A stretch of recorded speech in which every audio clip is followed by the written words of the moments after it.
Good morning, all of you. Bittal, are you listening me? Okay. Okay.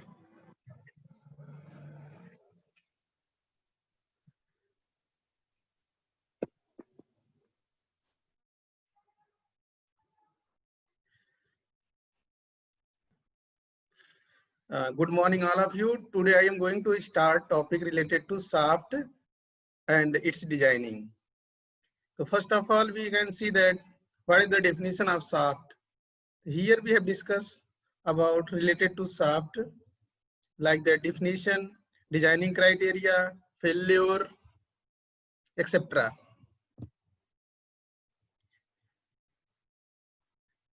देखो यहाँ पे लिखा हुआ है शाफ्ट। जो हमारे पास शाफ्ट है वो क्या होता है? शाफ्ट लिखा हुआ shaft is a rotating machine element. Rotating machine element है जो घूमता है, which is use to transmit power from one place to another place. ठीक है, शाफ्ट जो है ये रोटेटिंग मशीन एलिमेंट है, जैसे यहाँ पे शो किया हुआ है रोटेटिंग मशीन एलिमेंट है, और इससे क्या करते हैं? पावर को ट्रांसमिट करते हैं एक जगह से दूसरे जगह को। अब देखो यहाँ पे मैंने शो कर रखा है, ये हमारे पास शाफ्ट है।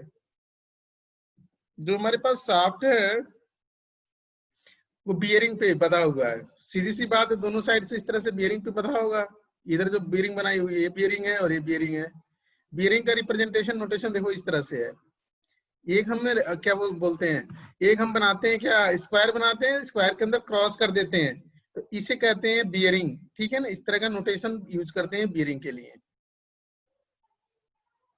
तो यहाँ पे बियरिंग बनाया हुआ, एक बियरिंग है, दूसरा बियरिंग है। एक तरह से सिंपली सपोर्टेड बीम होता है। ठीक है ना, कोई बीम है इस तरह से और नीचे से हम क्या कर रहे हैं, एक दो रिएक्शन एंड पे लगा रहे हैं इस तरह से, सिंपली सपोर्टेड बीम। ये मान लो लोड लग गया इस पे, ये हमारा बीम है,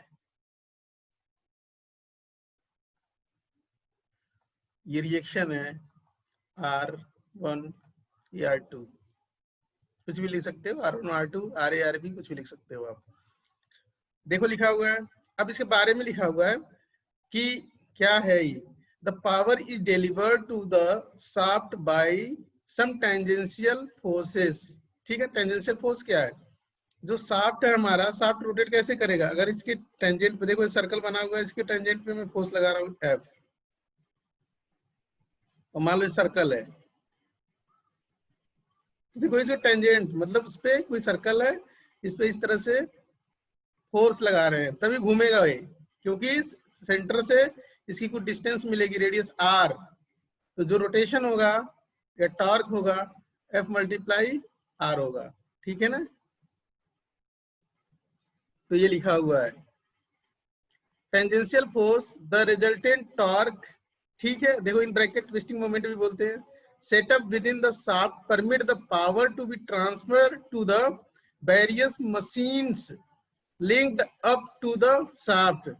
मान लो कोई और शाफ्ट है यहाँ पे है एक, ठीक है ना, यहाँ पे मान लो इसमें भी पुली लगी हुई है, इसमें भी पुली लगी हुई है, बेल्ट के थ्रू ट्रांसफर कर रहे हैं, बेल्ट लगा दिया मैंने, तो मोशन का ट्रांसफर इस शाफ्ट से पहले वाले शाफ्ट से दूसरे वाले शाफ्ट पे होगा। ठीक है, ये कह रहा है, इसका मीनिंग यही है।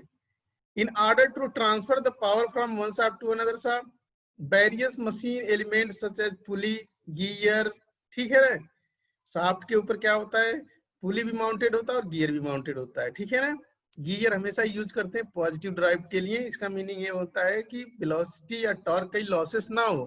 अगर एक शाफ्ट पे आपको टॉर्क मिल रहा है 10 न्यूटन मीटर, तो दूसरे पे भी तो उस गियर पे भी उतना ही मिलेगा, और उस गियर के साथ साथ दूसरा गियर जो इंगेजमेंट में होगा उस पे भी इतना ही मिलेगा।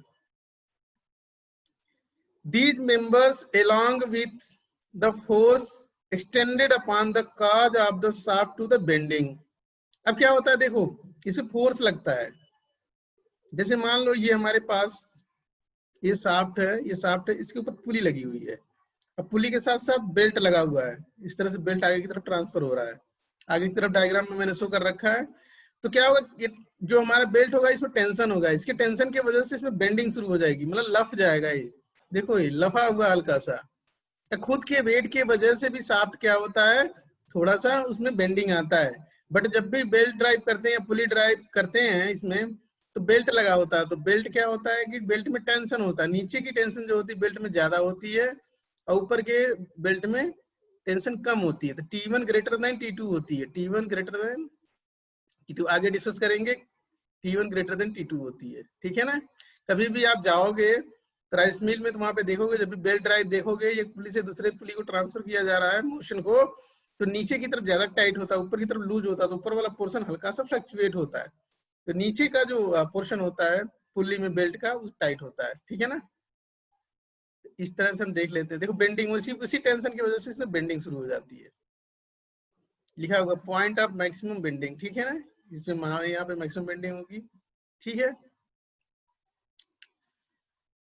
अब देखो नोट में क्या लिखा हुआ है, the shaft are usually cylindrical, ठीक है, सीधी सी बात, शाफ्ट सिलिंड्रिकल टाइप का होता है, सॉलिड सिलेंडर भी हो सकता है, हॉलो सिलेंडर भी हो सकता है,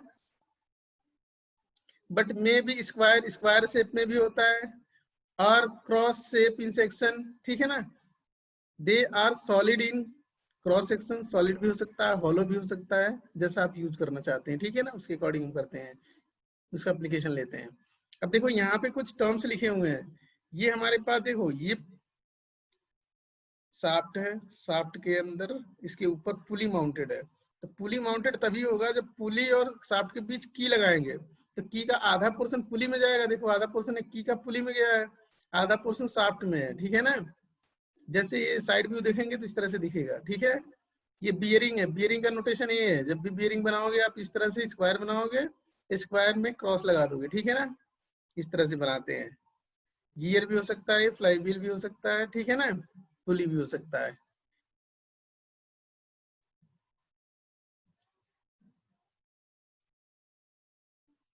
अब यहाँ पे आ जाओ, सेकेंड पॉइंट है, नोट में ही सेकेंड पॉइंट मैंने लिख रखा है, the axle through similar in shape of shaft. अब देखो वो क्या था, शाफ्ट था, अब दूसरा पॉइंट है इसमें एक्सल क्या होता है। एक्सल क्या होता है, शाफ्ट की तरह ही होता है, जैसे यहाँ पे एक्सल दिया हुआ है, ठीक है। It is a stationary machine element, stationary है, सीधी सी बात है, and is use for the transmission of bending moment only. अब एक्सल क्या होता है, शाफ्ट तो क्या सिलिंड्रिकल पार्ट है, उसके थ्रू क्या करते हैं, मोशन एक प्लेस से दूसरे प्लेस को ट्रांसफर करते हैं, टॉर्क को ट्रांसफर करते हैं। बट एक्सल क्या है, शेप किसकी तरह होता है, शाफ्ट की तरह होता है, बट वो मोशन ट्रांसफर नहीं करता है।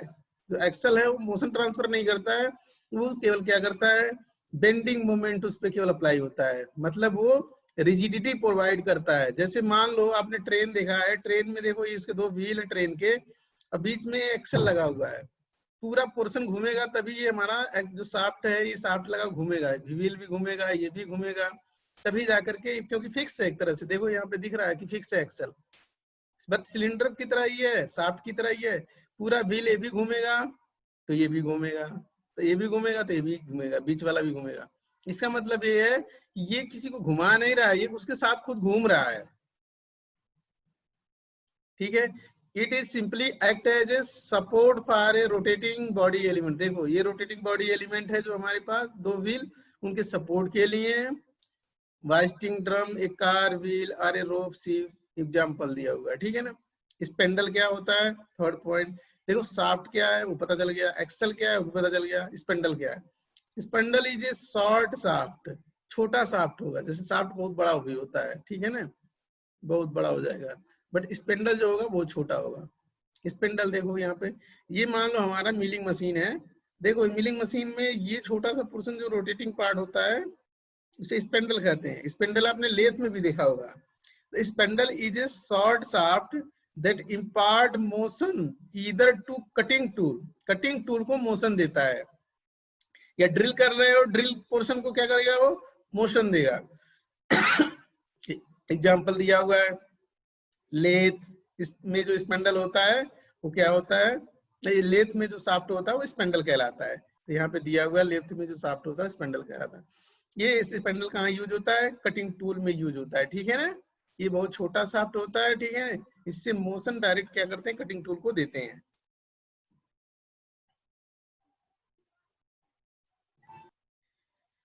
मटेरियल यूज, शाफ्ट किस मटेरियल का बना होता है ये भी देखते हैं। Which type material that can be use to making the shaft. The material used for shaft should have following properties उसकी होनी चाहिए। वो क्या होना चाहिए? हाई स्ट्रेंथ होना चाहिए, उसकी जो स्ट्रेंथ होनी चाहिए वो हाई होनी चाहिए। गुड मशीनेबिलिटी, ये मशीनेबिलिटी आपने प्रोडक्शन में पढ़ा होगा, सर ने पढ़ाया। गुड मशीनेबिलिटी का मतलब इजीली उसको कट किया जा सके, उस पर ऑपरेशन किया जा सके। मतलब अगर मान लो स्लॉट बनाना है तो आप पता चला कि स्लॉट बना रहे हो, उसमें स्लॉट किस लिए बनाना है? क्योंकि पुली को फिक्स करना है, तो स्लॉट आपको हब में भी बनाना पड़ेगा, शाफ्ट में भी बनाना पड़ेगा, तो शाफ्ट में इजीली कटिंग हो सके की को इंसर्ट कराने के लिए, तो गुड मशीनेबिलिटी होना चाहिए। ठीक है। शुड हैव लो नोच सेंसिटिविटी, इसका मतलब ये है कि हमारे पास जो शाफ्ट है, शाफ्ट के अंदर इतना ज्यादा होल नहीं करना है, छेद वगैरह नहीं करना है, नहीं तो क्या होगा? नोच सेंसिटिविटी फैक्टर ज्यादा हो जाएगा, तो फेल्योर के चांसेस बढ़ जाएंगे। जैसे मान लो ये शाफ्ट है, आपका जो भी मन कर रहा है, कभी रेक्टेंगुलर होल कर दे रहे हैं थोड़ा सा, कभी कभी लंबा वाला होल कर दे रहे हैं, जितनी रिक्वायरमेंट है उतना ही करनी है कटिंग। ठीक है ना? बिल्कुल स्मूथ रहेगा, बिल्कुल प्रॉपर यूनिफॉर्मिटी रहेगी, तब आपकी क्या होगी? शाफ्ट अच्छी मतलब होगी किसमें? मतलब उसकी जो हमारे पास कहते हैं नोच सेंसिटिविटी का मीनिंग होता है स्ट्रेस कंसंट्रेशन फैक्टर लो हो जाएगा वहां पे। It should have good heat treatment properties, good heat treatment properties उसकी अच्छी होनी चाहिए। सपोज करो शाफ्ट कॉस्टली होता है, मान लो कोई डिफॉर्मेशन हो गया, बेंड हो गया, चाहे कुछ हो गया, टूट भी गया, तो फिर क्या करते हैं? उसे हीट ट्रीटमेंट प्रोसेस के थ्रू, हीट ट्रीटमेंट प्रोसेस जब अच्छी होगी तो सीधी सी बात है उसको फिर पिघला करके अच्छी फिर से एक शाफ्ट बना लेंगे। ठीक है ना? It should have high wear resistance property, ऐसा ना हो, हाई वियर रेजिस्टेंस प्रॉपर्टी भी होनी चाहिए। ठीक है ना? तो वियर तो जानते ही हो आप, वियर क्या होता है, पढ़ा होगा आपने। ठीक है ना? सब चीजें नहीं बताऊंगा मैं। नोट, कुछ इंपॉर्टेंट नोट इसमें लिखे हुए हैं। When a shaft of high strength is required, then an alloy such as nickel, chromium, vanadium steel used। ठीक है ना? जो अच्छी क्वालिटी का शाफ्ट बनता है उसमें सीधी सी बात है निकेल यूज कर देंगे, निकेल क्रोमियम यूज कर देंगे, इससे कोरोजन नहीं होगा उसमें। ठीक है। वेनेडियम यूज कर देंगे, थोड़ा सा मैग्नीज यूज कर देते हैं तो हार्डनेस बढ़ जाती है, तो इसमें गुड क्या हुआ है? वियर रेजिस्टेंस हो जाता है मैग्नीज ऐड करने के बाद। Shaft are generally manufactured by hot rolling process से बनाई जाती है। ठीक है। या कोल्ड ड्रॉइंग प्रोसेस से बनाई जाती है। फिनिशिंग देते हैं उसकी टर्निंग और ग्राइंडिंग से। The cold roll shaft are stronger than hot rolled shaft, जो कोल्ड रोलिंग से शाफ्ट बनाई जाती है वो हॉट रोलिंग शाफ्ट से अच्छी होती है। और हायर क्या होता है? रेजिडुअल स्ट्रेसेस होते हैं। ठीक है ना? ये सारे पॉइंट्स दिए हुए हैं, हो सकता है कभी आपको एसएससी वगैरह में क्वेश्चन पूछ ले, इस वजह से मैंने कुछ टर्म्स इसे ऐड कर दिए। द रेजिडुअल स्ट्रेसेस में बी कॉज डिस्टॉर्शन। अब देखो क्या है, ज्यादा रेजिडुअल स्ट्रेस होगा तो डिस्टॉर्शन, शाफ्ट में डिस्टॉर्शन होगा। डिस्टॉर्शन का मतलब ये होता है कि उसके शेप जो है हमारा उसमें चेंजेस हो जाना। ठीक है ना?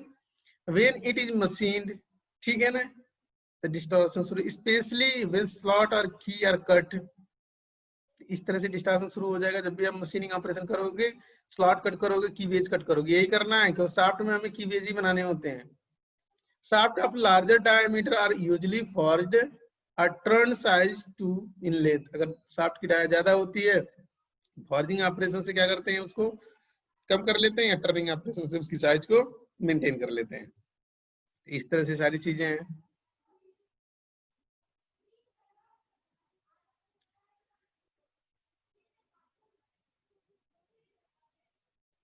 अब टाइप ऑफ शाफ्ट, कितने टाइप के शाफ्ट होते हैं? द फॉलोइंग लिखा हुआ है यहाँ पे, the following two types of shaft are important from the subjected point of view. पहला होता है ट्रांसमिशन शाफ्ट, दूसरा होता है मशीन शाफ्ट। अब देखिए यहाँ पे सीधी सी बात है कि ट्रांसमिशन का मतलब है बहुत लंबी सी शाफ्ट होगी, उस पर बहुत सारे पुलिज होंगे, पुलिज के साथ साथ बेल्ट ड्राइव होगा, उस बेल्ट ड्राइव से दूसरे जगह मोशन को ट्रांसफर किया जाएगा। These shaft transmit power between the source and the machine absorbing power। ठीक है ना? सीधी सी बात है, मोशन को ट्रांसफर करते हैं मशीन अगर सपोज करो कोई इंजन है, वहां पे मोशन का ट्रांसफर हो रहा है, मोशन अगर वहां प्रोड्यूस हो रहा है या टॉर्क प्रोड्यूस हो रहा है, तो उस टॉर्क को ट्रांसफर करते हैं दूसरे लंबी वाली शाफ्ट लाइन में। फिर शाफ्ट लाइन में बहुत सारी पुली लगी होती हैं, ठीक है। उस पुली से क्या करते हैं, जहाँ पे ऑब्जर्विंग मशीन है, जैसे मान लो जो राइस कूटता है, ठीक है, राइस का प्रोडक्शन, राइस का मतलब कि पैडी मतलब धान से राइस बनाता है, ठीक है ना। कहीं पे आप चक्की है, आटा चक्की है, वहां को सप्लाई कर रहे हैं, तो वहां पे भी क्या करते हैं, ऑब्जर्विंग मशीन को ट्रांसफर करते हैं। The counter shaft, line shaft, overhead shaft and all factory shaft are transmission shaft, ठीक है ना। काउंटर शाफ्ट भी क्या होता है, ट्रांसमिशन शाफ्ट होता है, लाइन शाफ्ट भी होता है, ठीक है ना, हेड शाफ्ट होता है, ऑल फैक्ट्रीज, फैक्ट्री में जितने भी शाफ्ट यूज होते हैं ट्रांसमिशन शाफ्ट होते हैं। Since this shaft carries machine parts, मतलब इस शाफ्ट पे क्या क्या माउंटेड होता है, पुली माउंटेड होगा, गियर माउंटेड होगा, एक्सेप्टरा लिखा होगा। Therefore they are subjected to bending in addition to the twisting। जो ट्रांसमिशन शाफ्ट होगा, ट्रांसमिशन शाफ्ट में देखो ध्यान रखना, इंपॉर्टेंट पॉइंट यहाँ पे लिखा हुआ है, उसमें बेंडिंग और ट्विस्टिंग दोनों होगा, ठीक है ना। ट्रांसमिशन शाफ्ट में बेंडिंग एंड ट्विस्टिंग दोनों होगा।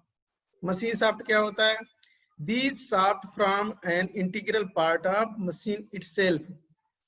the crankshaft is an example of machine shaft। मतलब इस तरह के शाफ्ट जो होते हैं मशीन के अंदर ही होते हैं, ठीक है ना, मशीन के अंदर इंटीग्रेटेड होते हैं। जैसे आपका क्रैंक शाफ्ट हो गया, तो क्रैंक शाफ्ट ही मुझे भी दिख रहा है कि मशीन के अंदर ही रहता है, क्योंकि क्रैंक को रोटेट कराता है, तो हमारा कनेक्टिंग रॉड भी क्या होता है, वो भी ऑसिलेट होता है। उसके बाद पिस्टन क्या होता है, रेसिप्रोकेट होता है। दो तरह के शाफ्ट है, ट्रांसमिशन शाफ्ट, जितने भी फैक्ट्रीज में शाफ्ट यूज होते हैं वो सब ट्रांसमिशन शाफ्ट है, जैसे counter shaft, line shaft, overhead shaft, ठीक है ना। उसके बाद मशीन शाफ्ट क्या होता है, मशीन शाफ्ट क्या, it is the integral part of the machine itself. The crank shaft is an example of, कोई भी आप इंजन के अंदर जो भी हमारे पास क्रैंक शाफ्ट लगे हुए हैं वो सारे के सारे मशीन शाफ्ट में आते हैं। डिजाइन ऑफ शाफ्ट, देखो डिजाइनिंग तो पढ़ना ही है आपको, इंपॉर्टेंट है डिजाइनिंग, तो डिजाइनिंग तो आपको देखनी ही पड़ेगी। डिजाइन ऑफ शाफ्ट, तो शाफ्ट की डिजाइनिंग टू बेसिस से किया जाता है, मतलब टू मेन काजेज जो बेसिक पैरामीटर्स लिए जाते हैं वो है हमारे पास, पहला स्ट्रेंथ क्राइटेरिया, दूसरा है रिजिडिटी और स्टिफनेस क्राइटेरिया। तो स्ट्रेंथ एंड स्टिफनेस क्राइटेरिया, दो क्राइटेरिया हमें देखनी है, ठीक है। ठीक है, ये तो लिखा हुआ है डिजाइन ऑफ शाफ्ट की दो क्राइटेरिया, स्ट्रेंथ क्राइटेरिया और रिजिडिटी क्राइटेरिया और एंड स्टिफनेस क्राइटेरिया। अब देखिए क्या होता है कि अब क्राइटेरिया की बात इसलिए कर रहा है कि एनालिसिस करते वक्त हम ये देखते हैं कि नंबर ऑफ पैरामीटर बहुत ज्यादा होते हैं, तो उनको क्या करते हैं, बाइफर्केट कर लेते हैं या उनको सब डिवाइड कर लेते हैं। जैसे इसी तरह से क्या किया इस क्वेश्चन में, इसने दो क्राइटेरिया ले लिया, strength criteria, rigidity and stiffness criteria. अब देखिए यहाँ पे, in designing shaft on the basis of strength, strength basis पे हमें कैलकुलेट करना है, शाफ्ट की डिजाइनिंग करनी है, तो हम क्या क्या देखेंगे, shaft subjected to twisting moment only, मतलब शाफ्ट में ट्विस्टिंग मोमेंट हो, मतलब कि ऐंठन हो बट बेंडिंग ना हो, उसके आधार पे भी एनालिसिस कर सकते हैं। कहने का मतलब है केवल ट्विस्टिंग को कंसीडर करना है, बेंडिंग को नहीं कंसीडर करना है। Shaft subjected to bending moment only, अगर बेंडिंग को कंसीडर करना है तो ट्विस्टिंग को कंसीडर नहीं करना, इस तरह की एनालिसिस कर सकते हैं। Shaft subjected to combined twisting and bending, twisting and bending दोनों को कंसीडर करके भी एनालिसिस कर सकते हैं, ये लिखा हुआ है। Shaft subjected to axial load in addition to combined torsional and bending, torsion और बेंडिंग के साथ साथ एक्सियल, एक्सियल यहाँ पे दिया हुआ है, एक्सियल लोड को भी कंसीडर करेंगे, ठीक है ना। तो एक्सियल जैसे बेंडिंग मोमेंट डायग्राम बनाते हैं, ठीक है ना, वैसे एक्सियल के लिए भी हम डायग्राम बनाएंगे, शियर फोर्स डायग्राम एक्सियल के लिए बनाएंगे, ठीक है ना। तो उस तरह से हम एक्सियल लोड को भी कंसीडर करते हैं, क्योंकि जो भी हमारा शाफ्ट है वो क्या है, माउंटेड है बियरिंग पे, जो बियरिंग है हमारे पास है, बियरिंग, इधर बियरिंग उधर बियरिंग।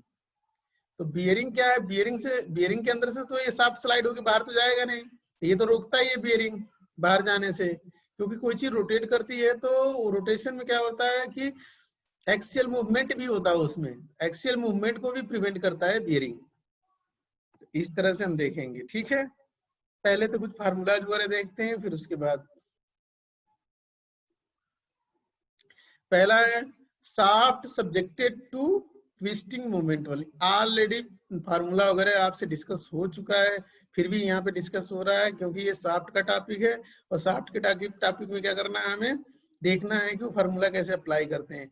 तो केवल और केवल अगर शाफ्ट के अंदर केवल ट्विस्टिंग हो रहा है, ट्विस्टिंग मोमेंट, ट्विस्टिंग मतलब टॉर्क की वजह से उसमें ऐठन हो रही है, जैसे मैंने डायग्राम दिखाया है यहाँ पे, देखो ये शाफ्ट है और शाफ्ट क्या हो रहा है, इसमें ऐठन हो गया है। तो ये जो लाइन है हमारी लेंथ के एलॉन्ग, सपोज करो एक लाइन मैंने ड्रॉ किया, ये सीधी लाइन इधर आ रही है, बट आप देख रहे हो ये लाइन क्या है, थोड़ा टेढ़ी जा रही है। इसका मीनिंग ये है कि इसमें कुछ न कुछ ट्विस्ट हुआ है, ऐठन हुई है, तो यहाँ पे कुछ एंगुलर डिफ्लेक्शन आया है, साई किसे कहते हैं। ठीक है, अब देखो अगर इधर से देखते हैं तो ये सेंटर है, तो ये एंगल कुछ अलग होगा और ये एंगल कुछ अलग होगा, तो इसे कहते हैं थीटा। ये थीटा है हमारा, इसे कहते हैं थीटा। तो देखो लेंथ में जो भी परिवर्तन हो रहा है, ट्विस्टिंग तभी होगा जब उसमें कुछ एंगल में डिफ्लेक्शन होगा, एंगुलर डिफ्लेक्शन होगा, तो यहाँ पे साई हो गया। और ये एंगल अब ट्विस्ट हो रहा है, ये इधर का पोर्शन का जो एंगल लेते हैं ये लेते हैं थीटा। अब देखो, अब ये जो हमारा साई है ये किसके प्रोपोर्शनल है, psi is proportional to T torque, psi is proportional to length, ये जो लेंथ है शाफ्ट की लेंथ जो दी हुई है। ठीक है ना, अब देखो यहाँ पे लिखा हुआ है, अब यहाँ पे आते हैं, when the shaft is subjected to a twisting moment or torque, मान ली केवल टॉर्क अगर हो रहा है उसमें, then the diameter of shaft calculated by the given formula capital T divided upon J, capital T divided upon J is equal to tau divided upon R। अब आपको मैं बताऊं, इस फार्मूला को ऑलरेडी आपके साथ डिस्कस किया जा चुका है। अगर मान लो शाफ्ट का डाया ये दिया हुआ सॉलिड शाफ्ट है, इसकी डाया स्मॉल डी है, इसकी डाया स्मॉल डी है, तो capital T divided upon J is equal to tau divided upon R. ये आर रेडी हमने देखा था कि शाफ्ट जब भी फेल होता है तो ये फार्मूला यूज करते हैं। ठीक है ना, तो टॉर्क तो आपको दिया होगा, ठीक है ना, जे इसके साथ आ जाएगा, ऑलरेडी मैंने बताया, शियर स्ट्रेस हो गया डिवाइडेड अपॉन आर। तो ये फार्मूला आपका क्या बनता था, pi divided upon 16 tau D to the power of cube, ये टॉर्क ये दिया होगा, शियर स्ट्रेस वर्किंग दिया होगा आपको, तो डायमीटर ऑफ शाफ्ट कितनी होनी चाहिए फाइंड आउट हो जाएगा। ठीक है ना, तो ये फार्मूला इंपॉर्टेंट फार्मूला, केवल ट्विस्टिंग मोमेंट होगा, केवल उसके एनालिसिस बेसिस पे, स्ट्रेंथ क्राइटेरिया में केवल ट्विस्टिंग मोमेंट को कंसीडर कर रहे हैं। तो स्ट्रेंथ क्राइटेरिया यही है, ये शियर स्ट्रेस जो है, ठीक है ना, इसे स्ट्रेंथ क्राइटेरिया बोलते हैं, क्योंकि क्या होता है, सिग्मा भी स्ट्रेंथ क्राइटेरिया है, ठीक है ना, शियर स्ट्रेस भी स्ट्रेंथ क्राइटेरिया है।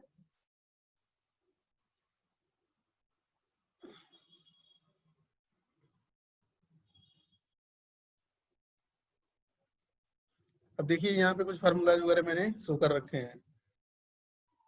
ये फार्मूला देखो, ये फार्मूला मैंने लिखा था, कैपिटल टी वही केवल ट्विस्टिंग मोमेंट अप्लाई होगा, तो capital T divided upon J is equal to tau divided upon R. तो इसमें क्या है,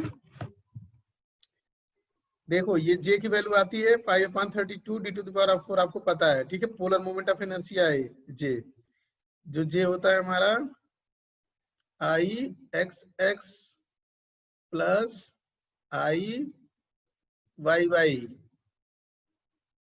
ठीक है ना, ये pi divided upon 64 D to the power of 4 होता है, ये भी pi divided upon 64 D to the power of 4 होता है, दोनों को जोड़ते हैं तो pi divided upon 32 D to the power of 4 हो जाता है।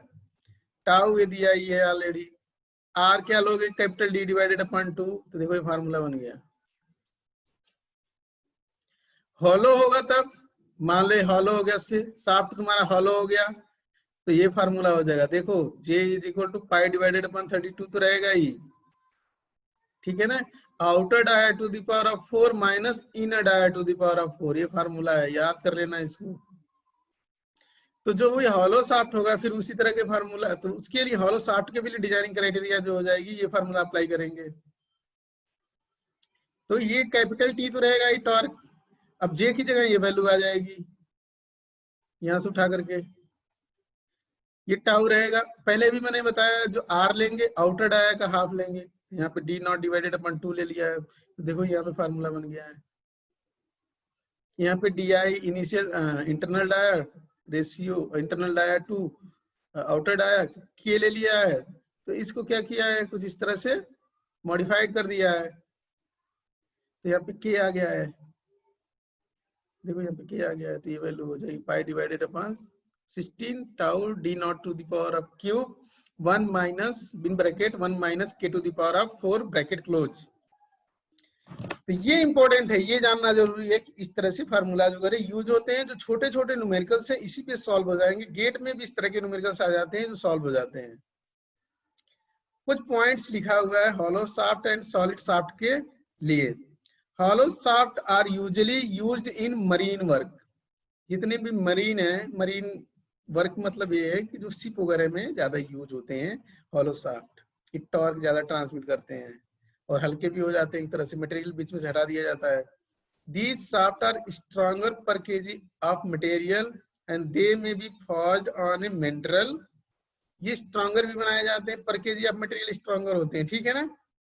किसके थ्रू बनाए जाते हैं, फॉर्जिंग ऑपरेशन के थ्रू बनाए जाते हैं। उसमें एक मॉन्ड्रेल होता है, बीच में क्या करता है, साइड से मटेरियल का फ्लो होता है सर्कुलरली और बीच में मैंड्रेल होता है जो बीच में हॉलो क्रिएट करता है, thus making the material more homogeneous। Mandrel के वजह से हमारा मटेरियल का जो बनावट होता है होमोजीनियस होता है, ठीक है ना।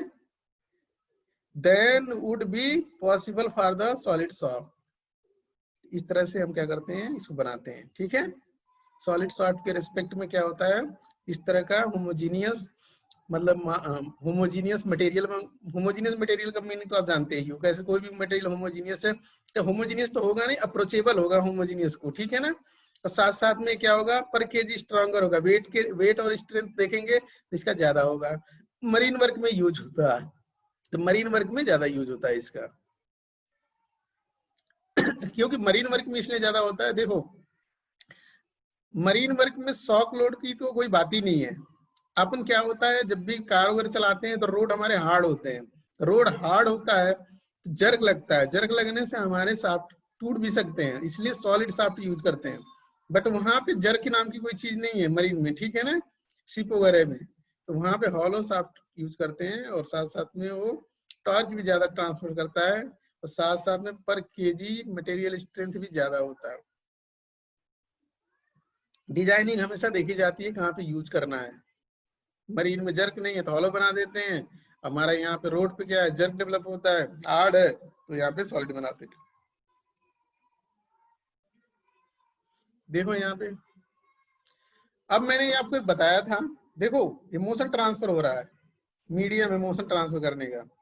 ये हमारे पास पुली है, अटेंडेंस लगा दीजिए सब लोग, टाइम हो गया है, 10 मिनट और बाकी है। ये पुली है, इस पुली के ऊपर बेल्ट है। अब क्या होगा, शाफ्ट सपोर्ट करो, यहां से निकला हुआ शाफ्ट, कहां से, इस पुली के बीच से, पुली के सेंटर से शाफ्ट रोटेट करेगा तो पुली भी रोटेट करेगी, पुली रोटेट करेगी तो साथ साथ में बेल्ट भी रोटेट करेगा और दूसरे पुली को भी घुमाने की कोशिश करेगा।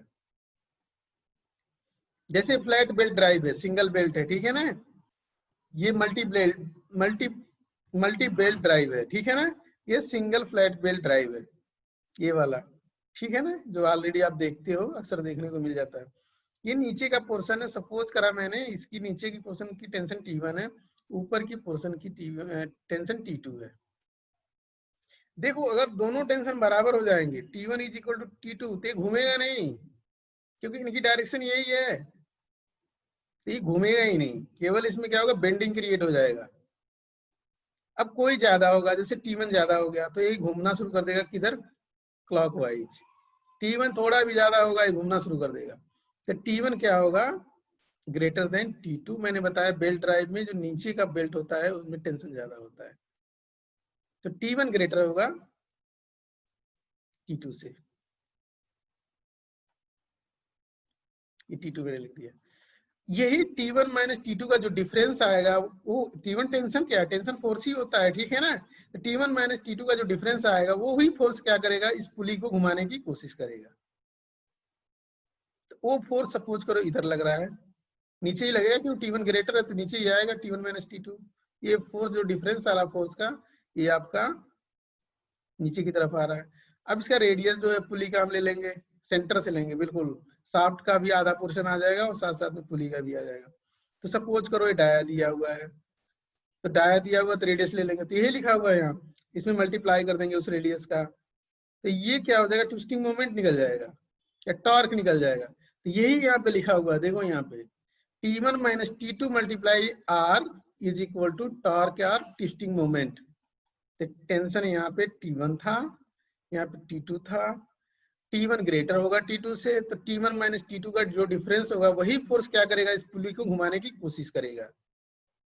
तो फोर्स क्या टेंजेंशियली लग रहा है ना, जैसे कहते हैं सर्कल है उसके ऊपर एक टेंजेंशियल फोर्स अप्लाई करते हैं, ट्विस्टिंग डेवलप हो जाएगा इसके अंदर, ठीक है ना, इस शाफ्ट के अंदर ट्विस्टिंग डेवलप हो जाएगा।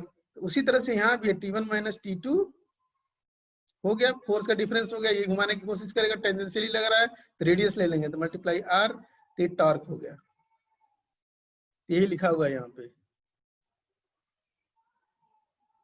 अब देखो हमेशा कहता है कि पावर कहां से मिल रहा है, मशीन से मिल रहा है।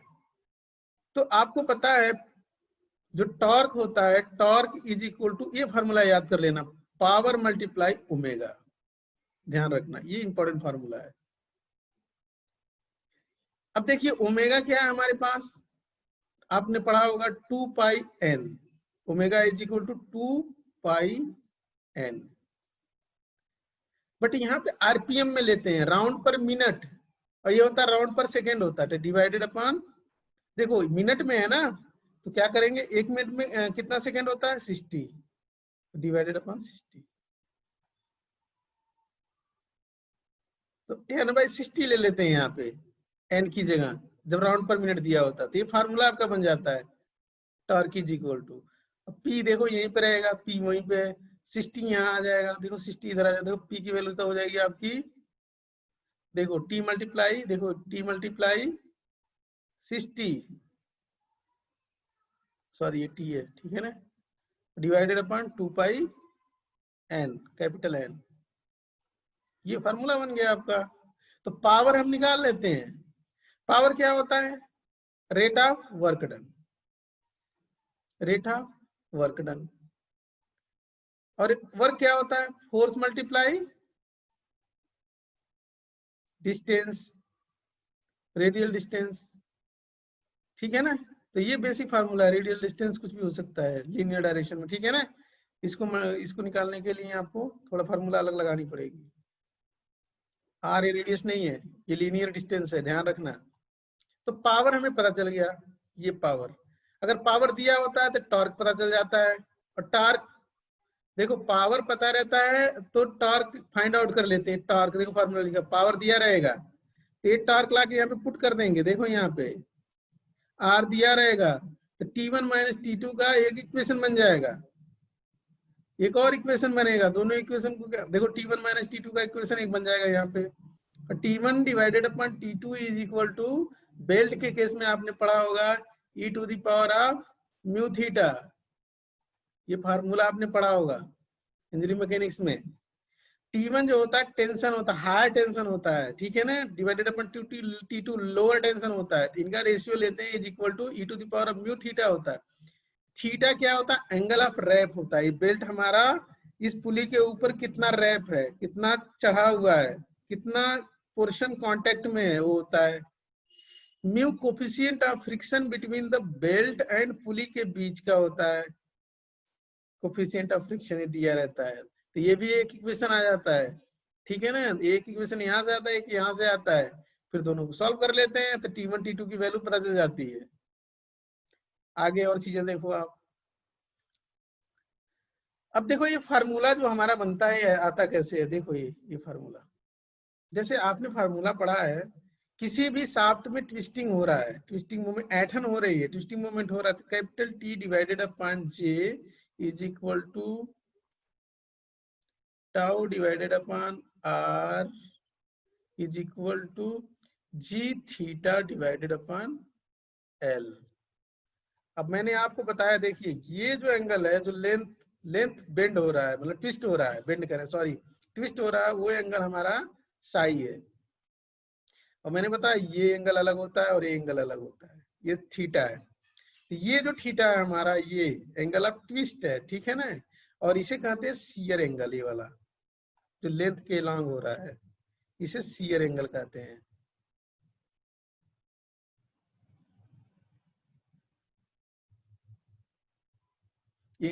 ये लेंथ हमारा शाफ्ट की लेंथ है, पूरी दी हुई है। जी मॉडुलस ऑफ रिजिडिटी होता है, आपको पता है। जी की वैल्यू क्या होती है? जी की वैल्यू क्या होती है? Tau is equal to G multiply psi. ध्यान रखना, ये फार्मूला बेसिक फार्मूला है। अब देखो, ये स्ट्रेन होता है एक तरह से, ठीक है। अब यहाँ पे जी की भी पता है वैल्यू, टाउ भी पता है आपको, आर के बारे में भी पता है, टी कैसे निकालते हैं भी पता है आपको, जे पोलर मोमेंट ऑफ इनर्शिया है। पोलर मोमेंट ऑफ इनर्शिया का मीनिंग क्या है? इसके शाफ्ट के सेंटर से लेंथ के लॉन्ग 20 से लाइन पास हो रही है और इसके अबाउट घूम रहा है, यही जेड एक्सिस है। इसी को कहते हैं polar moment of inertia, I Z. I Z is equal to I X, X X भी बोलते हैं, आई वाई वाई भी, आई एक्स आई वाई, ठीक है ना। इस तरह से हम चीजों को इंजीनियरिंग मैकेनिक्स में घुस करके फाइंड आउट कर लेते हैं। अब यहाँ पे देखो, इस तरह के डेरिवेशन आ जाते हैं कभी कभार 4 नंबर 5 नंबर में, तो इसको भी हम फाइंड आउट करेंगे कैसे निकालना है, ठीक है। अब देखिए यहाँ पे मैंने शो कर रखा है, टाइम पहले देख लेते हैं कितना बचा हुआ है। चलिए ठीक है, टाइम